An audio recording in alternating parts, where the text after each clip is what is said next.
And so with that, it is my pleasure to introduce a great friend of the Hudson River Valley, someone who has been to Dutchess County quite a bit of late, the Lieutenant Governor of the state of New York, Kathy Hochul.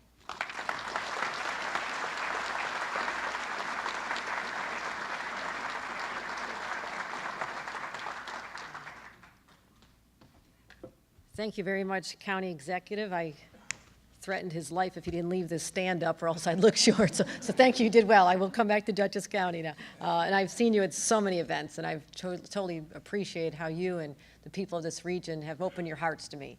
You may not have known me before 2014, but I've gotten to know all of you. I think this is my 70th visit to the Hudson region. Please don't tell the rest of the state that. I will deny it, but it's true because, and you look at a day like today, it is spectacular, and I can't imagine anybody who's ever planning a vacation thinking of anywhere but New York State, and this time of year in particular, this region, because there is so much to celebrate here, not just the natural beauty, but just the blessings of the history that enshrine this entire region. It's so exciting for someone like me from the other side of the state, Buffalo, to have a chance to come and explore is something I enjoy doing. And I've had wonderful tour guides. You heard from our wonderful supervisor, Aileen Rohr, who's guided me through Val-Kill. She's taken me to the FDR Library. We've walked downtowns together, and truly, she's an incredible leader who just cherishes this region. So you're very fortunate. I'm a former town official, and I think you never take that out of you. You know the challenges that our supervisors and our mayors and our council members and our county executives have to face on a day-to-day basis. So anytime that I, in this new position, can come back and lend support to you, that is something I'm happy to do. So thank you, Supervisor, and thank you, County Executive. Dr. Ryan, I don't know if I've ever heard of anybody have the courage to accuse the CIA of plagiarism. Not sure that was the smart, and I'm sure they know about it already. But it's great to be back. You've always been so generous with offering this campus to us for our REDC meetings and the many times you've been back. And what a unique asset we have here. And now to have the CIA name branded not just locally but globally. That takes vision, and I find that particularly exciting because that's going to get people around the globe saying, well, let's go back to where they started. And that's going to be another catalyst for change and bringing people to this area to see how gorgeous it is. So thank you for what you do. The county executive whispered to me, goes, how come I've never been invited to the other campuses? So you might want to fix that. And I see some of my other partners in government, Dee Dee Barrett, who's been on all the trips with me as well as we've been to FDR sites. Sue Serino, thank you for coming whenever I'm in town, you're there. And Steve Otis, who I know he's from Westchester, but he has strong culinary interests as well because he actually joined me when we did the Taste of Buffalo. I think he was in search of the perfect chicken wing. So if you're studying that here on campus, you can use him as one of your witnesses there. So I've had fun. You can tell I've had fun with this position. But you know, today is actually a serious day because it's not always in our lives and the cycles that we encounter, such as the cycles of state government. You know, we know there's a state of the state coming, then there's a budget due, then there's an end of session, then you're getting ready again. And so there's cycles. But the governor, with these sustainability conferences, actually calls on all of us to pause and reflect on our communities and reflect on our regions and ask the question, where are we going? Where are we going? Because, yes, we have a treasured past, no doubt about it, but other people did that for us. The question that all of you should have on your minds today is when people look back to us, when we become the past, what will they say about our contributions to our communities, to our region, and indeed our state? So that's what sustainability is all about. We all have different interpretations depending on your walk of life.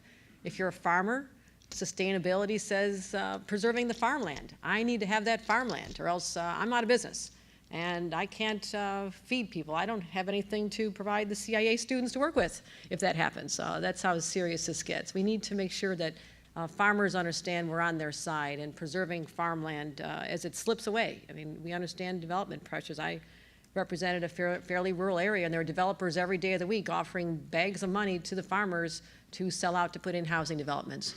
We had a stand draw the line there. We had to say, yes, we need places for people to live, but we have to have that balance. So I'm very familiar with the challenges of what sustainability means to our farmers. If you're an environmentalist and you live here because you know the spectacular beauty of this Hudson and the mountains and the streams, and it's just, there's nothing like it. You know that people come here and treasure living here because of that natural beauty. But if we don't fight to preserve it, it goes away. It truly does. We are in a battle of a lifetime, battle for the generations with the impact of global climate change and how we've seen that wreak havoc and tropical storms and bizarre weather events where we go 1 year from having a hurricane in New York, in this region, tropical storms, droughts, to 7 feet of snow in Buffalo 1 year and the hottest summer the next 6 months later. So extremes have become the new normal. So sustainability to an environmentalist or those of us who actually like living on Earth, it's important. It's important that we step back on a day like today and assess where we're going with this. And so that's why this sustainability question is important, but it's also about economic development. Because if you don't continue to grow and replace industries that have moved on or become outdated and welcome the new and innovate, you're not going to keep the young people here. And we have world-class educational institutions in this region. You truly, truly do. And I believe I've visited just about every single one of them through my journey. And people come here. Young people are coming here to be educated here. And the trick is to capture them at that young age when they're starting out their careers, starting out their lives, their families, and getting them to stay. Because my part of the state for a long time endured the brain drain. Our best export was our children from Western New York and a lot of upstate. And that's stopping. And I will tell you, the governor's focus on upstate New York has reversed that trend in so many places, particularly my once hard-hit hometown, which is just on the cusp of a renaissance. So you look at how we can keep people here, the young people to stay. Economic development means we have to look at our downtowns. I mean, are they vibrant, cool, hip places to congregate? Whether you're a millennium or a millennial or millennial wannabe like I am, I really envy the millennials. I think they're having a great time. I think they have a lot to offer. I have a couple millennial kids, and I love how they're so interconnected through social media, and they're so thoughtful, and they're constantly sending me messages all day long. Sometimes it's stuff I don't want to hear about what's going on in the national race, but 20 more days, it'll be over. So getting them to want to come and stay in our downtowns means we have to assess our downtowns. I mean, is there living space above the retail? Some places the zoning says you can't have living above retail. Got to fix that. Do we have craft breweries and distilleries and the wineries? We just had a magnificent conference up in Albany just yesterday. We congregated people from all over the state, people in your walks of life, people involved in this, but also the people in the tourism industry. And this is a fun bunch of people. If you want to hang around with fun people, hang out with the tourism, the people from the craft beverage industry. And I said that my test of a vibrant downtown is whether or not you now have a craft brewery and a soon to becoming a distillery, a cidery, a winery, because that telegraphs that you are cool and hip. Young people want to see that. And so if you got one, you're good. If you got a couple, you're really rolling. And so those are some of the things we look at when we're talking about sustaining our downtowns, is making sure that they're adapting to what people want to have when they live and work and play in a community. And that's what sustainability is all about as well. So it's that balance. It's the balance. It's farmland preservation. It's the right targeted economic development. It's the environment. And what has been so ingenious about what Governor Cuomo has done since he was elected was to really put the decision-making about answering these questions in the hands of local people. And that didn't happen before. And I say that as a former local person. We went for the 14 years I was an elected official, we were just railing against Albany nonstop because we felt that all the decisions were being made by these faceless bureaucrats in our state capitol without regard to how we felt on the ground. And so I was out there. That's why I ran for office. I was always out there, the citizen, with my petitions and saying, no, stop it, stop it. And you just get frustrated. And I'm so proud that we had a governor who gets it. And he flipped it and says, no, I'm establishing regional economic development councils, 10 across the state. No longer will counties fight with other counties, something that was pretty indigenous to the job when I was in a county official. I mean, if something was good for one county, that was a zero-sum game. It meant it was bad for the neighboring one. That's over, because by setting up these regions where people are part of a team now, representing your region and playing to each other's strengths, the governor has said, I believe that you know best of what your destiny should be. I'm empowering you. So the Mid-Hudson Regional Economic Development Council, for example, has done a phenomenal job bringing over $450 million to this region, over 375 projects to this area, all based on the input of local academics, local professionals, business people, people from the community, governments at the table, and that is how we've transformed regions, by saying, tell us what you need, you make a good case for it, we'll have a competition which forces people to put their very best foot forward and not just say, I want it spread around. I mean, it used to be there's the pot of money out of Albany. It's like a jar of peanut butter, and you wanted to cover the whole state, so you spread it real thin everywhere, okay? Although it seemed like New York City got a big glob of peanut butter. That's just an editorial comment. And they did. I mean, the governor would admit that New York City, because of the political clout they had based on their population, you can't blame them. They just had more representatives than Albany. True story. And so they got a lot of the peanut butter. And so the governor said that's not fair either. The less populated areas should not be disadvantaged by the way this is done. And that's another amazing outgrowth of the Regional Economic Development Councils, that every region has a chance to compete, and that has brought people together, working together in ways that they never, ever did by nature, and I know that for a fact. So where are we going? I still believe that tourism is one of your greatest strengths. The governor, with the Catskill Challenge, first time brought people from all over the state to enjoy and recreate and to compete in a fun way. We talked about this yesterday at the conference. Programs like that, he does it up in the Adirondacks as well. It gets people thinking about their own state and all the great assets it has. And at that conference, the governor announced a $5 million initiative to promote tourism just in the Catskills. And that's a lot of money.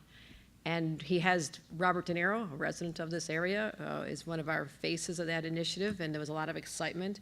And we know that in the Catskills area alone, or this region, there's a $1.1 billion economic impact, an increase of 13%. Your tourism dollars go up 13% in that short a time.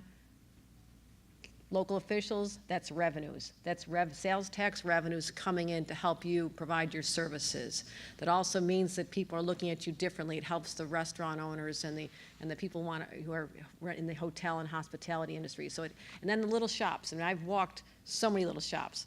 If you see me walking down your street, you know I've just stimulated your local economy, because I whip out my credit card all over this Hudson. I've done it in Beacon and Cold Spring, and I don't want to start going through all the towns. My husband will hear me and he'll start checking the credit card bill. But that's what I've seen. I've seen these downtowns. I've seen what can happen. I've seen what tourism is all about. And you have something here, and not just the history that you all know so well from FDR and so many other attractions, but you also have this chance to bring people here and open their eyes to this incredible experience that's called the Mid-Hudson area. But what I'm going to put on all of you is the responsibility to make sure that there is something going forward, because we're not going to be here forever. I know we're not. You know, we have limits and we move on. But you're the ones who planted the flag here, whether you're a business person, you're an academic, you're a community leader, you're an activist. You care deeply enough. So I'm putting on your shoulders when you walk out of here today. I hope that you have been stimulated to think about what this future should look like in this area. And it's a lot of responsibility. It's a lot of responsibility. And I hope you feel that weight, because someone has to. Someone has to, more than just the governor. The governor feels it, but he also knows it has to be your responsibility, and that is how you should feel empowered to move forward. And that's what this conference is all about, to bring you together, great think tank, have some experts that who I'll be introducing shortly, but also the governor does not like to send me anywhere without great announcements. So that's why I'm always so welcome when I go somewhere. I'm convinced. It's not just my credit card, it's what I bring from Albany. So I mentioned farmland protection. And you know, in the 2016 budget, we more than doubled the environmental protection funding, raising it to $300 million, record, off the charts. And the governor asked me to announce today that of that money, we are allocating $2.5 million exclusively to protect valuable at-risk farmland here in the Hudson Valley. And this year actually marks the 20th anniversary of the state's farmland protection program, something our Commissioner of Ag and Markets, Richard Ball, who's here and travels the state with me, is very familiar with. And he knows that since 2011, when the governor's elected, we've allocated over $41 million for 58 projects statewide. No one was thinking like that before. I mean, they were just letting the status quo occur. If a farmer was going to sell out, the farmer sold out, and you move on. No one was thinking strategically, saying, we have to create incentives to stop that from happening. You have to make it worthwhile for the farmers. They have to make money. You have to make it worth their while, and that's what this program does. So we're going to continue investing in agriculture and farmland preservation, and because of this, we're going to preserve over 400 acres. I'm sorry, I misread that. 700 acres. How just 400, 700? 700 acres at risk of at-risk land on 5 farms. And I'm just going to read them off quickly. They'll be in our press reports afterward. But the Orange County Land Trust for the Farmer's Daughter Farm in the town of Montgomery, $300,000 for 197 acres. And that's going to help a young couple who operates the farm to affordably purchase it from the current owner, and they can continue its agricultural use. The Duchess Land Conservancy for the Uphill Farm in the town of Stanford, $468,000 for 112 acres. It's going to help transfer as part of the landowner's entire farm to another couple who wants to rent it and keep it in agricultural use. The Duchess Land Conservancy for Potts Farm, town of Red Hook, $344,000 for 73 acres. And it permanently puts the farm within the Hudson Valley, New York City food shed. Columbia Land Conservancy for the Chaseholm Farm in town of Pine Plains, $763,175 acres to help an intergenerational family transfer of land, turn it into an organic dairy operation. Sullivan County for Pella Farms, town of Bethel, $653,000 for 198 acres. Bethel, it'll help Bethel Creamery preserve the land and include production of organic kosher yogurt. So, to all the recipients of this money from the state, the farmers, the organizations that protect them, we congratulate you. Let's give a round of applause for the money.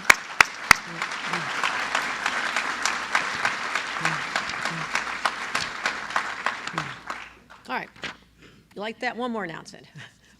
The governor, as you know, is also very concerned about sustainability. He started this whole initiative, and I think he was, as the governor who has had to oversee, as I guess is the right word, so many natural disasters since he's been elected, I think 9 certified disasters.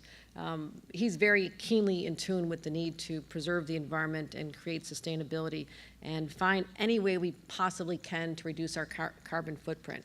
So just in September, a couple of weeks ago, I was announcing the Smarter Cities Mobility Competition with New Rochelle, Yonkers, and White Plains. We had a great announcement there, incentivizing local government workers to reduce their use of vehicles, and we get them to encouraged, and through a competition to encourage them to use alternative means of transportation.